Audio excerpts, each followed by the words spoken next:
Welcome, my name is Timothy Halloran. I am an evolutionary astrologer, and in these videos we meet to discuss the nature of the times. We're talking about a Gemini new moon taking place just several days ahead of the summer solstice, northern hemisphere. The summer solstice, by the way, is the exact same moment that the sun enters the sign of Cancer. Because, of course, as we all know, the zodiac is based around the rhythms of the sun, the earth, and the seasons. Now, evolutionary astrology is the best tool and way to understand what and why is your life. I am currently teaching evolutionary astrology at my Astro School at the link below. Included in that monthly subscription is a Q&A circle where I can take any questions from you, including a mini chart reading. So to reflect back evolutionary astrology, we test drive it in real time, so to prove its validity, as well as provide an educational experience that you cannot find anywhere else. I have been teaching EA for 10 years, have had thousands of clients, and feel confident that my school is providing some of the best quality educational resources that you can access at this time. Now, a quick little announcement. There's been some technical issues, so if you had a hard time signing up for the school, you should be able to sign up for the school or the Q&A circle now. You need to use a web browser such as Chrome or Safari. Go to rasalilacommunity.com, and there you can access the Astro School or Q&A circle on the menu and subscribe. Now, this new moon is introducing a summertime of paradox and polarity. So I had to do my little EA disclaimer because this is absolutely fundamental to our approach and understanding of life. Now, to begin with, we have a number of things taking place. Or even before we get to those things, let's explain why we meet under new and full moons. We've heard that witches do this since time antiquity, but it is not without reason. There is a reason for everything. The moon has been central, focal point of humanity going back to prehistoric times. So we have roughly 12 months every year. And every month, the moon goes full circle around the earth and through every zodiac sign. So the moon is the fastest moving celestial object from our geocentric perspective. And the moon is receiving the totality of energy and information from the sun and the solar system, receiving that information and reflecting it back to us through human experience. The moon rules our ego, our emotions, and our subjective human experience. None of those things are an illusion. None of those things are a distraction. We are here to live and experience our life moment to moment, day to day, for a reason. That reason is our soul's own evolution. Again, you can join my school if you're interested to learn all about it, because my goal is not just to make a bunch of professional astrologers. Evolutionary astrology can validate anything and everything that we're doing. If you're a therapist out there already, it's going to validate and reaffirm your confidence in being a therapist to other people. It's a way to understand every person and their life experience. So by tracking the moon, we can actually understand what and why we're experiencing moment to moment, day to day, for the purpose of our soul's evolution. The moon is taking the totality of this planetary information and bringing us to it through personally felt experience. So we're not just talking about a Gemini new moon, we're talking about the entire solar system and its total effect at this moment in time. So Saturn is stationing for the first time since he has just recently entered the sign of Pisces on the 17th. Saturn stations at 7 degrees of Pisces. And this is very much going to introduce this Saturn through Pisces transit, which will continue through this next 2 years. When a planet stations retrograde in particular, that's when that planet becomes especially pronounced. It becomes more powerful, it gets more attention. So these are things we can pay attention to round year. When Jupiter stations, we have Jupiter influence. When Saturn stations, it's a particularly Saturnarian time. Now, when Saturn stations retrograde, this is where Saturn is actually challenging its own function. That's what retrograde means. The function is reviewing itself. It's going through a revolutionary phase. The function of Saturn is to create structure. The function of Saturn is to establish rules and regulations that work and allow for a building throughout time. Saturn also rules ancestry. We're going to talk about Pluto going back into Capricorn now through January of 2024. This is also going to bring Saturn's influence much more so into the limelight. So it's our relationship to authority. It's our relationship to societal duties and responsibilities. And when Saturn stations retrograde, it's the time to really review our relationship to the world, our own power, our own responsibilities, what we're doing in the world, what we're doing for our career. And specifically, Saturn retrograde is about deconditioning. So for those of you who were born with Saturn retrograde, which is 1/3 of you, you're actually breaking down the original rules, regulations, expectations, obligations that you may have received from your father, parents, teachers, bosses early on in life. That's what Saturn retrograde means. It is a deconditioning. Now, as I mentioned, this is going to introduce Saturn's transit of Pisces, which will continue through the next 2 years. And this is a very enigmatic dynamic in and of itself. Why? Because Pisces is, in a matter of essence, almost the complete opposite of Saturn's function.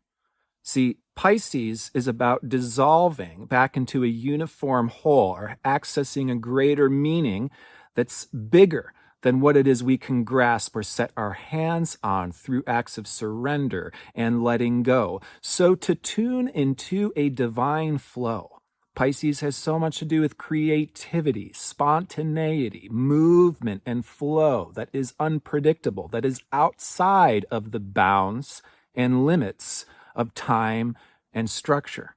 So this brings up a very unique dynamic when Saturn's transiting Pisces, because we are attempting to create structure for that which is formless.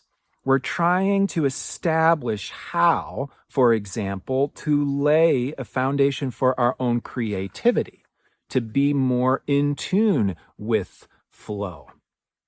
Now, because Saturn's stationing retrograde, we're deconditioning specifically from outdated or limiting beliefs. We'll talk about Neptune's influence during this new moon, but Pisces, ruled by Neptune, has so much to do with beliefs. What is our orientation to the whole? What is the meaning for which we are living? And this is going to bring up likely more questions than answers. Retrograde's about running experiments. It's about mulling things over. It's about getting to the bottom of things. And this can be a reality check, as I mentioned during the last Sagittarius full moon, which squared this Saturn in Pisces. This reality check could go one of two ways, or it could go a little bit of both. This could be a reality check in terms of you've had your head in the clouds. Saturn in Pisces is going to take us from naive dreaming to holistic building. Saturn in Pisces wants to make our dreams a reality, is very visionary, but also has to be practical. We are living and functioning within 3D time, and nothing is happening outside of 3D time. That is not real. It's all real in time. It's all dream and believe outside of time. So for some of us, this is a real wake-up call, which is, hey, we've got to actually apply a conscious effort, Saturn, to make our dreams, Pisces, a reality, Saturn. And there's a wake-up call. We have things to do, resources to gather, things to learn in 3D time. And it could also be a reality check just the opposite way. If we've had our head down, cubicle job, believing ourselves to be in some supremely limiting role, as if there were not greater meaning, or as if each human being were not a fully capable artistic in highly unique ways. Because what it means to be an artist means nothing in particular, but every human soul is an artist in their heart. So this Saturn in Pisces can also be the wake-up call and the reality check that there is more to reality than simply the mundane or limiting role identifications that we may have been conditioned into. Again, Saturn retrogrades deconditioning. So the scientist Pavlov rings a bell, feeds a dog, rings a bell, feeds a dog, rings a bell, feeds a dog, until the scientist merely rings a bell and the dog salivates. That's called classical conditioning. Each and every one of us has received that conditioning in a way that limits our consciousness.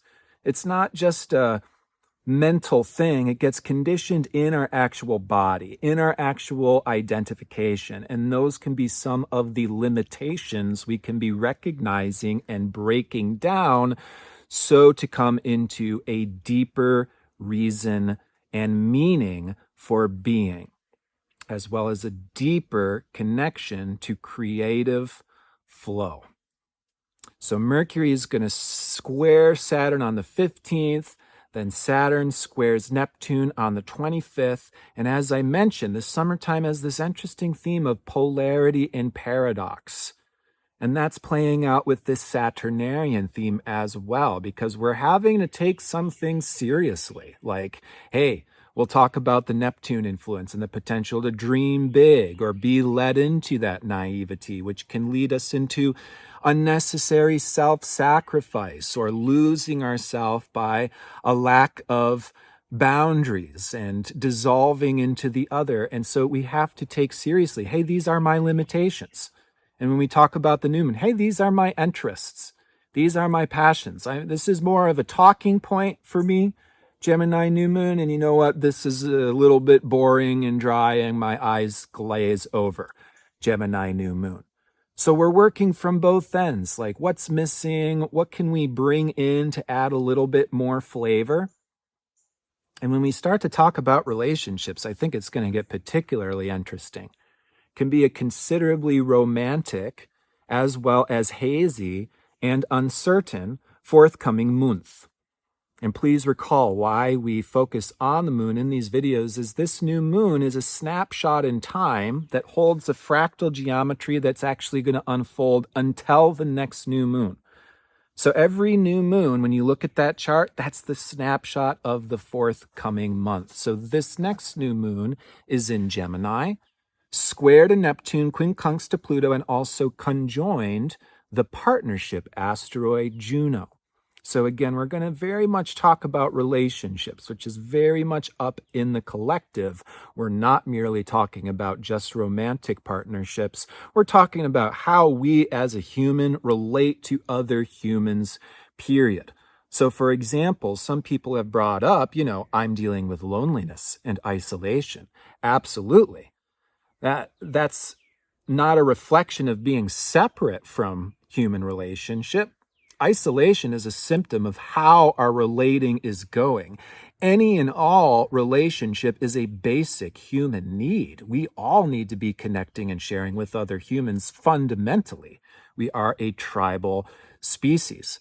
But we can be noticing what creates more of that sense of connection, what creates more of that sense of alienation. And you know what I've noticed? If you live in a community on the outskirts, so you overhear all of the laughter and the fun and the things that are going on in that community, that creates more of a sense of isolation, perhaps, than being fully isolated, where you do not hear the sounds of laughter and community off in the distance. So again, this is stuff we're really looking at, is where do we feel unmet? Where are there missing needs? How can we be connecting our interests, being led by our own curiosity, into show and tells, talking points, communication, collaboration opportunities, because that's the theme of this Gemini new moon.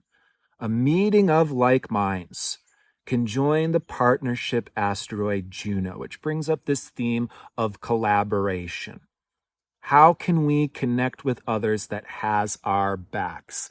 Who has our backs?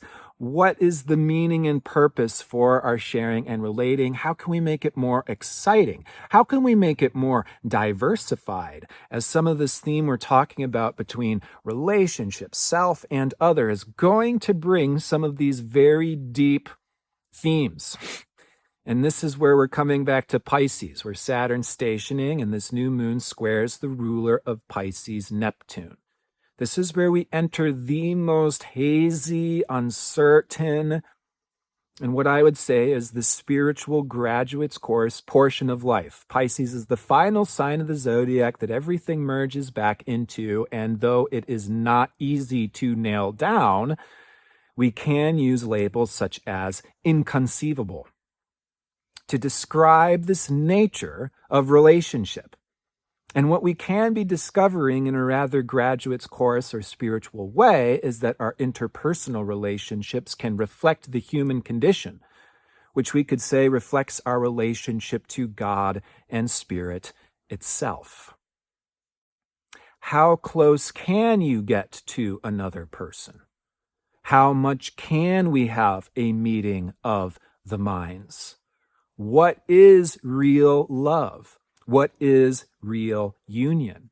How do we share, celebrate, and collaborate this life experience where we all are all born as distinct individuals who are learning and want to get along? So I do not simply say Pisces is union. Pisces is love in these very airy-fairy and what I would say is a bit amateur or naive understanding of Pisces. And the Sanskrit phrase is achintya bheda abheda, which means simultaneous, inconceivable union and separation.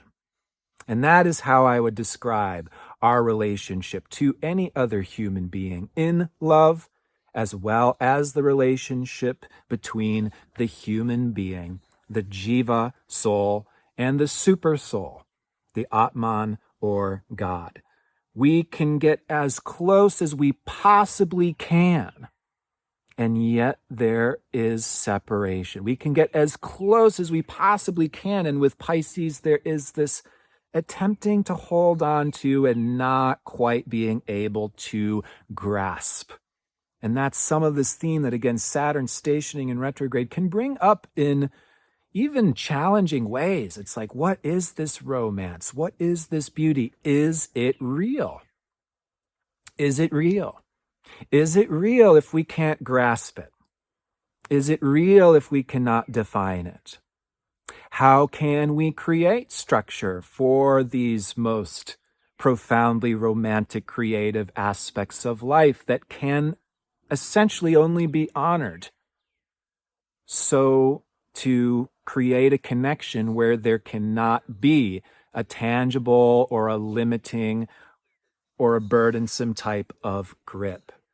So there's this interesting signature between the new moon with Juno again square to Neptune. We've got Venus hanging out with Mars, we'll talk about in Leo, which brings this very creative, excited, romantic charge. And then the new moon also forms the 150 Quincunx aspect to Pluto, who just moved backwards into Capricorn. So that's where we're going to get to some of the bottom of the barrel, karmic, ancestral digging up and healing that can be taking place now through the rest of this year. But first, there is again this exploration of meaning and purpose and how are we all connecting going on, especially summertime, Northern Hemisphere, this mid-June to mid-July 2023. And that's what this new moon in Gemini is opening. Yeah, so we have these solar seasons, just like how on every single summer solstice, there begins the season of Cancer, because the zodiac is seasonally based, the Earth, Sun, rhythm. But we have this new moon at the last degrees of Gemini, that's going to set this Gemini tone that carries into Cancer season for yet another month. So we are all playing the phone operator god. We're all interested in how can we connect my diverse parts, my diverse interests with your diverse parts and your diverse interests. And there's this experimentation. Can we connect this way? Can we connect this way? We want to go out dancing. We want to meditate. We want to create a social circle. We want to study. Can we support each other in our work, And in a Gemini type of way, we all have multiple personality disorder. We've all got these different parts and pieces that cannot be totally satiated by another human being.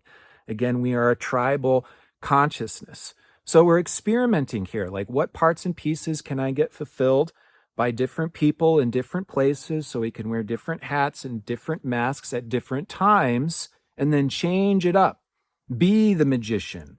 Be the shapeshifter in a way that satiates the total diversity of ourself. And this is going to lead us into, again, a phone operator game, a little bit of, hopscotch, a little bit this way, a little bit that way, a little bit back and forth. And what I encourage for us, again, mid-June through mid-July, is allow yourself this full flexibility. Allow yourself to be schizophrenic, to color outside of the lines, to move from one place to the next, to try on these different hats, shoes, socks, pants, and see what really fits. It's a little bit of, sticking your hand in the bag of jelly beans and just trying the jelly beans out.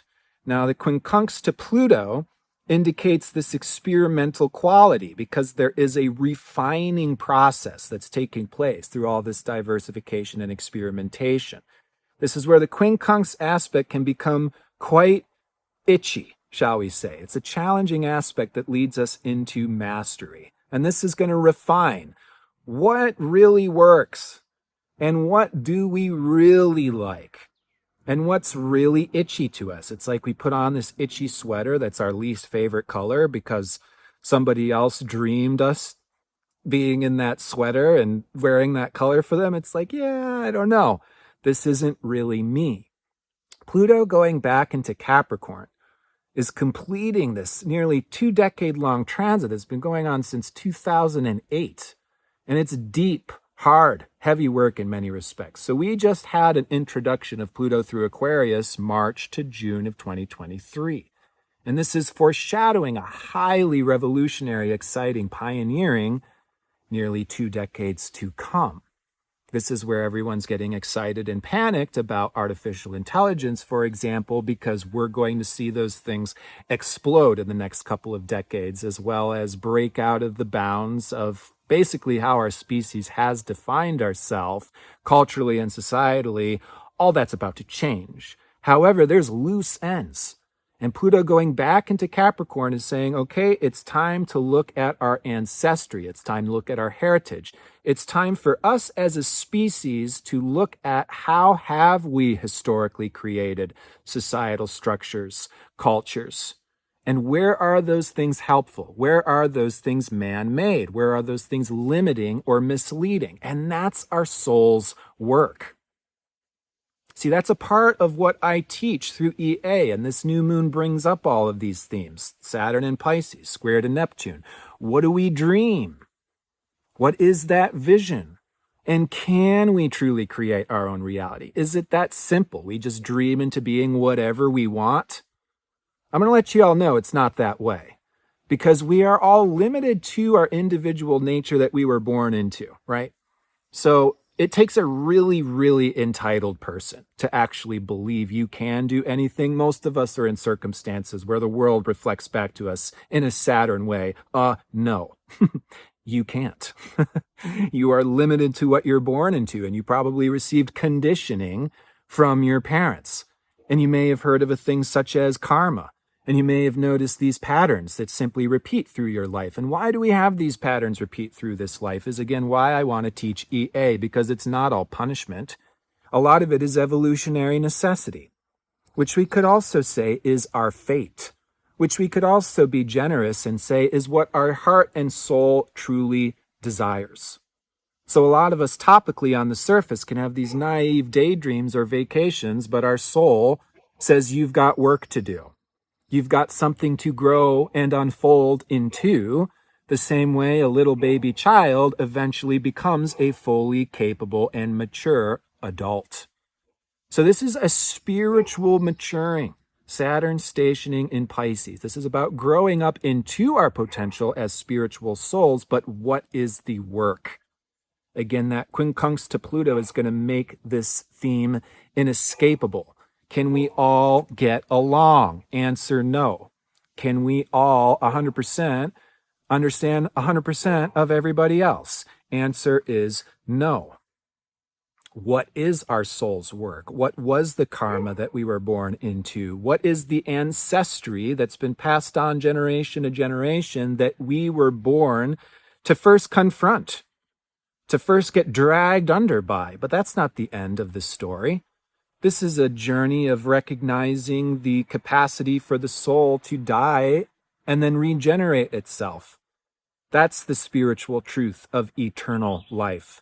And that's what we can be seriously learning and experiencing in significant ways as the moon's nodes complete their transit of Taurus and Scorpio this next month. So this is the bottom of the barrel astrology. This is the soul level astrology. If you hear any astrologers out there talking to the level of soul, they will be talking about the moon's nodes as well as Pluto. So Pluto rules the moon's south node in Scorpio for the next month. And July 17th, the north node will enter Aries, the south node will enter Libra, and there's this incredible switch up that's going on the next several months. That's why best we can do is experiment. We cannot take things overly seriously at this time. I encourage us all to be a little bit more Gemini magician in this time. We can be mysterious to ourselves. We don't have to know everything about ourselves. There's going to be revelations. We're going to make changes. And this is also true in our relationship to others as well. At the end of this month and at the start of July, we'll see Mars and then Venus square Uranus. And it's this divine experiment. How are we connecting? How are we being creative? And how can we connect and create in new and different ways that's going to allow for a radical new freedom, a radical new independence? See, I can easily assume that this is going to be a collective theme for many of us because I'm aware of the world in which we're born. And this is actually the deeper EA stuff. It's about understanding why our world is the way that it was, because human society was not this way 10,000 BC. It's changed quite a bit. So being aware of the society and culture we're born into, is this a society that encourages radical independence, creativity, pioneering, think for yourself? No, generally we're encouraged to follow the leader, step in line. This is what your society needs. So enlist in the army, join a corporation, prove to your parents how successful you are, that you gain the best from what they poured into you in your childhood. So you owe this proving to mom and dad or whatever it may be. And so when it comes to how we are working, how we are relating, we are evolving the very principles of what love even means, what a loving exchange even means, how to take care of ourselves as a human being. Have we not received hazing around the sign of Taurus? Oh, you're being too lazy if you take radical time for yourself. And if you're not keeping up with the pace of this fast food, driven economy, then you're lazy, then you're selfish, then you're self-indulgent. So we are breaking rules so to return to a healthy species.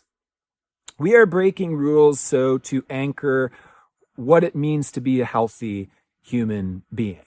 And we're having to go against the grain of a lot of what was familiar and comfortable to us to create new ways of being that they might be a little bit unfamiliar at first. It becomes much more comfortable. It becomes much more realistic, much more honoring of the actual given day and age in which we are living, which is not rigged to remain the same for much longer. So this is a giant experiment. And again, Pluto going back into Capricorn says there's loose ends. We're not springing into the future without addressing this deeper ancestry, karma, dynamics that we were born into that we cannot pretend we go to some 30-day course and it all, is water under the bridge. We have to actually explore what were those very real limitations, burdens that became us, becoming limiting and burdening to ourselves. It's the classic case of Stockholm syndrome, where we become so familiar with that oppression that we become an oppressor to ourselves. So we're learning all about that through these reflections in relationship. If you did not see my last video on the Venus-Pluto opposition, check that out. It's very important astrology, addressing a lot more that I'm covering in this video. If you go to my channel and then click live at the top, you can check that most recent live broadcast on the Venus-Pluto opposition. This is particularly relevant because these are the rulers of the moon's nodes in Taurus and Scorpio. Okay, so it's a fascinating time that we're entering. It's very creatively charged. There's a lot to do. There's a lot of people to connect with. There's very new and exciting potentials on the horizon. And we're going to continue to talk about this polarity and paradox now through summertime. It's almost like an hourglass where we're tipping this hourglass over and everything pours through. And then we tip the hourglass over and everything pours through again, but it's almost like every time we do it, it changes another color. And there's something that's revealed. There is something in that sand that was hidden. And now we tip it over and it's starting to reveal itself again and again and again. And we're especially doing this in our relationships. It's how are we connecting? This way? Oh, okay, we'll try it this way. Okay, we're having a little bit more space. We'll try it this way. Well, that brings us back together again. Well, then we'll try it this way. And that kind of allows for a more safety in this spaciousness. And again, this is extending not just through intimate relationships, but all of our human relating and all of our exchanges in general. We're talking about money, property, land, finances, going through this twisting and turning process. And there's a number of astrological indicators reflecting this, but one of them going on this next month is we have both Venus and Mars transiting Leo right now. And there's this desire for the soul to express itself, for what we were naturally born to be, to celebrate life, to share this creativity, to connect with the people that we love. There's a tremendous creative charge. Mars rules sexuality, independence, our autonomy. Venus rules all exchange, relationship, and money. And they're coming together, wanting to form new ways. Autonomy and relationship. Creativity and honoring of the self and celebrating humanity with others. Venus is slowing down at the same time and will station retrograde at the end of July. Mars has a slower orbit than Venus, so they're traveling together this next month. And then the moon's nodes switch July 17th, and Venus, who's ruling the north node in Taurus, then flip-flops to ruling the south node in Libra. And this is again where we're going to continue to play with polarity magic, paradox. It's almost like one of those mirages where depending on where you move and how you look at something, it looks completely different. And we are completely inventing new ways of relating, exchanging. We're confronting and transforming power dynamics. We're ending these lifetimes of oppression with Pluto completing Capricorn, these karmic chains that we're not finished with. We have to review, remember, and unwind. But this is profound work. Some people are like, why is everything going crazy? This is profound astrology. Pluto square the moon's nodes is a distinct signature that says, hey, we need to apply a conscious effort to change the very paradigm in which we were born, to lay a whole new fundamental structure of what it even means to be a human being, what it even means to be alive. And that is playing out in our individual life experience, in our interpersonal relationships, and it's going to lead us into a brand new discovery of self and other. And how can we be free to be the individual that we are, to honor our own natural rate and pace, which is the same as creating a structure, Saturn, for creativity. Pisces, that inconceivable flow. Of course, we have to play with these paradoxes. It's like Saturn in Pisces is like, do we try to open the springtime flowers open? Is that what allows the springtime flowers to unfold and their beautiful fragrance to be discovered? We rip those flowers open. Pisces is a process. Pisces is an unfolding. So what we're actually cultivating is a better understanding of life process, period. We're cultivating a better understanding of what it means to be a human being, which incorporates fundamentally creative flow, the need to honor our uniqueness, our own rate and pace of living, which becomes like the springtime flowers' gradual unfolding. This is how we're learning appreciation. This is how we're learning to have and to hold that which we have always dreamt, dreamed, and held in our heart. But there are profound and deep spiritual lessons to be first explored, then discovered. So to hold this inconceivable divine flow. So to hold this miraculous existence that every human being is simultaneously one and different from one another.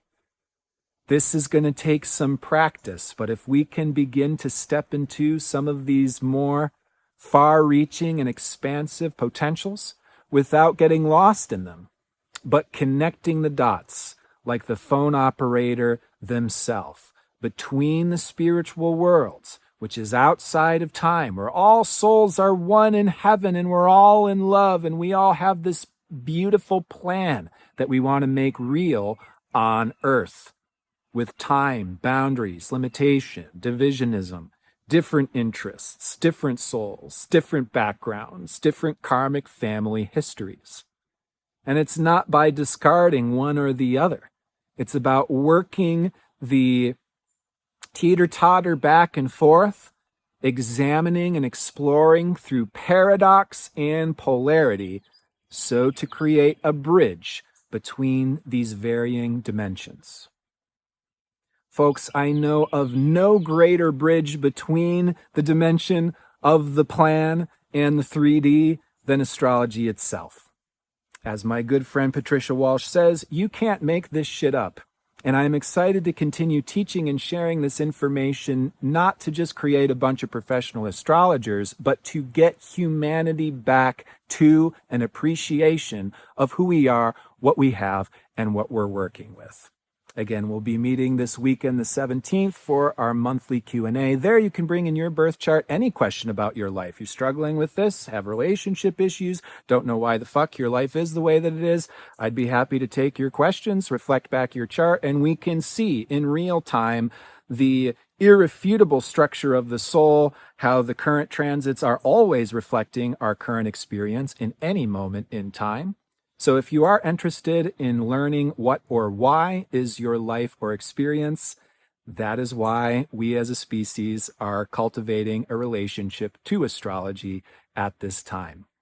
I look forward to connecting and sharing with you next time when we meet under the Capricorn full moon. And as always, do take care.